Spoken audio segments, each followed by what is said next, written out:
des cœurs qui fendent la cuirasse en laissant filtrer la lumière, d'ordinaire invisible. Dans solidarité, on entend le mot écoute, le mot accueil, mais la solidarité n'est pas qu'un mot, c'est aussi une oasis dans le désert, une source fraîche, une malle au trésor, une pépite dans le tamis du chercheur d'or. Et moi, qui ai tant aimé les déserts, on peut observer une présence frémissante du vent. Dans ce paysage ravagé et parfois lisse, quelques touffes de doum, quelques touffes d'acacia, une trace de chameau, où le nomade ne saurait chercher Dieu. Il est à l'intérieur de lui-même. Et ce nomade me dit, si Dieu emplit nos bouches, c'est soit de nourriture pour nous donner la vie, ou de sable pour quand l'heure de mourir est venue. On peut dire que l'or est un mot précieux entre tous. C'est une charade, mon premier est fragile, mon second est fragile, mon troisième est fragile, et mon tout est solide. Comme une chaîne, sa résistance est faite de tous ses maillons. C'est la fin du maillon faible, cette légende qui asservit. Si la porte est fermée, tu peux entrer par la fenêtre. La résilience est de cette même essence. Elle repose sur l'entraide, la compassion, la bienveillance, le respect. Tant que nous avons conscience de notre fragilité, mais non pas pour la craindre, mais pour la respecter, nous serons en mode résistance. À partir d'un certain âge, les années qui passent grâce à notre Seigneur sont du bonus. Alors, vivons-les à vivre allure et profitez-en avec ceux que l'on aime, amis, famille. Profitez-en sans rechigner, c'est encore un bonus. La vie, la liberté, l'effort, la persévérance, c'est la bourse de nos valeurs, de nos essentiels salaires, de nos peurs, c'est la victoire sur l'adversité, le dépassement de soi. C'est un supplément d'âme qui nous élève, qui nous pousse à grandir, nous permet de transcender nos épreuves pour faire d'un négatif un agrandissement. Et Nelson Mandela disait « Je ne perds jamais, soit je gagne, soit j'apprends ». C'est tirer la leçon d'un échec, faire d'un malheur une chance. Le respect de l'humain, l'écoute, la résilience se résument ici en un seul mot, solidarité. C'est un maître mot, un mot à tiroir, un mot à miroir, un mot à lumière qui éclaire nos routes et nos vies.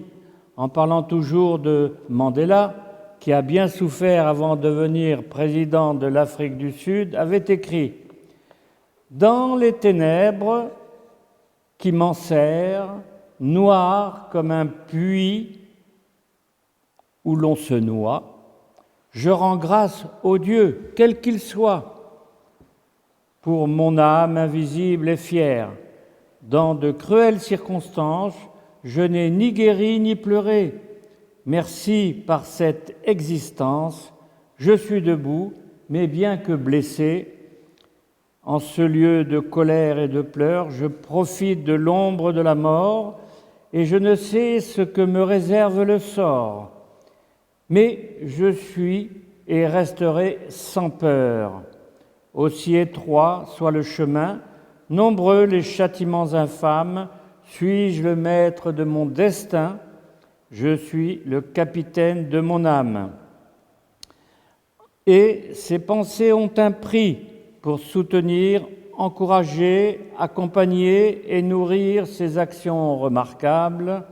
C'est cette espérance qui nous porte à nous dépasser, aussi à nous élever au-dessus du malheur et à faire de la malchance une chance nouvelle pour ceux qui doivent faire face à la même adversité que nous-mêmes.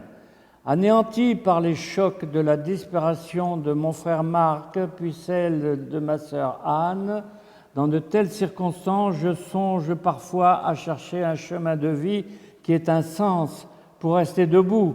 Dans la prière, il m'est venu l'idée de me mettre à la place d'une amie en qui j'étais pratiquement sûr qu'elle me soutiendrait. Appelons-la Rosaline.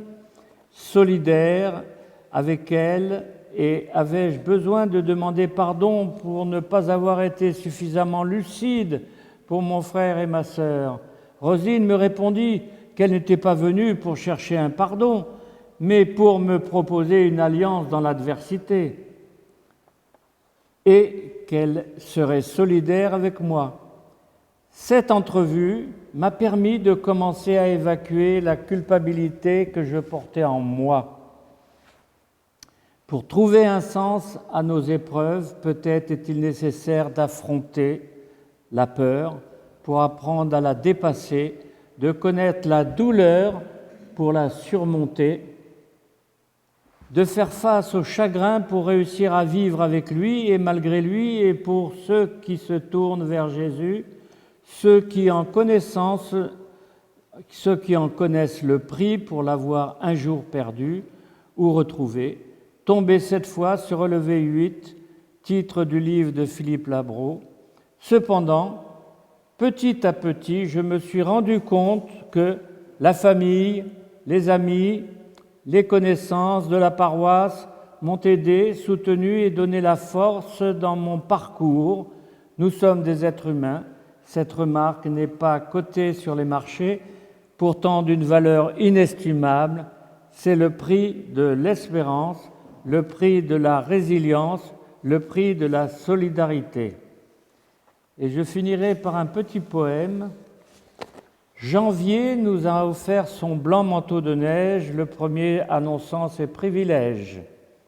Février arrive aussi, vite enfui, sans oublier Saint-Valentin et ses promis. Mars nous donne un avant-goût du soleil et annonce le réveil des abeilles. Avril nous dit de se méfier de la pluie et les marmottes sont encore endormies. Mai nous enchante de son muguet parfumé, les couleurs envahissent l'atmosphère amusée. Juin et les prémices de l'été, ses promesses de soirées prolongées. Juillet, illuminé par son soleil radieux, nous amène à contempler les cieux.